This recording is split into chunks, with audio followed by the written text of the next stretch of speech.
Is your nervous system programmed and coded to be more sensitive to inconsistencies? This video is going to be about self-discovery. This is a consistency of what I have changing people's lives, whether it's professional or personal, or where I don't need a reason at all to do it. My life changed at the age of 12. Somebody was unhappy when I was delivering their newspapers. They told me they had no bread and milk. They never had a car and the shop was a mile away. I ran to the shop when she shut the door. I came back, presented the bread and milk, and she lit up like a Christmas tree and asked me why I would do it. I said because I could. She shut the door with a smile and a tear in her eye. And I stood there and tapped into how it made me feel and decided that I would do this for the rest of my life. I've now been doing this for 43 years of my life. What am I talking about when it comes to your nervous system being programmed to be sensitive to inconsistencies that gets your whole attention? We stayed at Atlantis Palm. We created a product because we could, which was about defining what lies beyond exons. It's not a product to be a critic or have an opinion.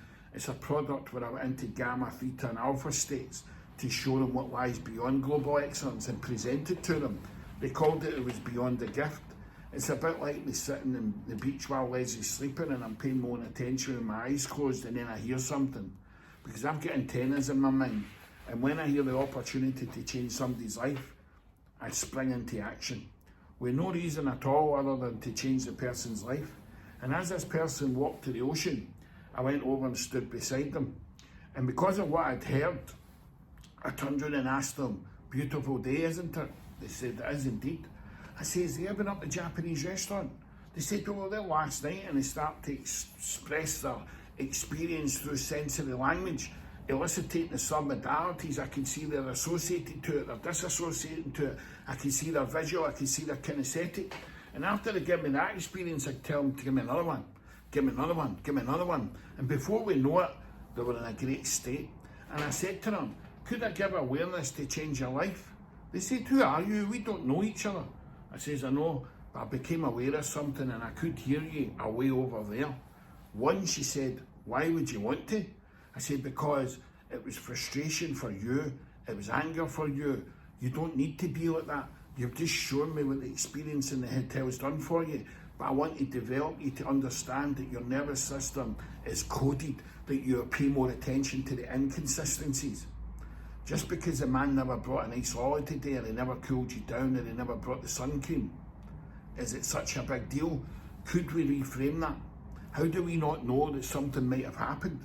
But the consistency of you losing the magic of actually what you're experiencing in this hotel, you're overpowering yourself and allowing yourself to feel because you're giving attention more to inconsistencies. Does this make sense? Wow.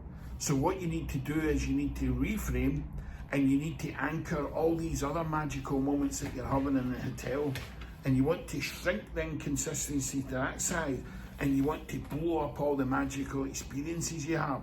Does that make sense? And I met her a few days later, and one of the things that the two of them said to me was, "What did you do to us?" I said, "I never did anything." They said, "Well, it's not that the behaviours went away. It has went away, but we're now aware of it, because when we go to react that way, all of a sudden what happens is we don't, because you pop into our mind and we say, remember, reframe, anchor, don't give that your attention, because that serves us no purpose and we have no control of understanding what the circumstances were in terms of why we never get a nice lolly." Does this make sense? And where do you live? Do you live focusing on the inconsistencies, or do you anchor and reframe all the magical moments to give that your attention? Hope that helps.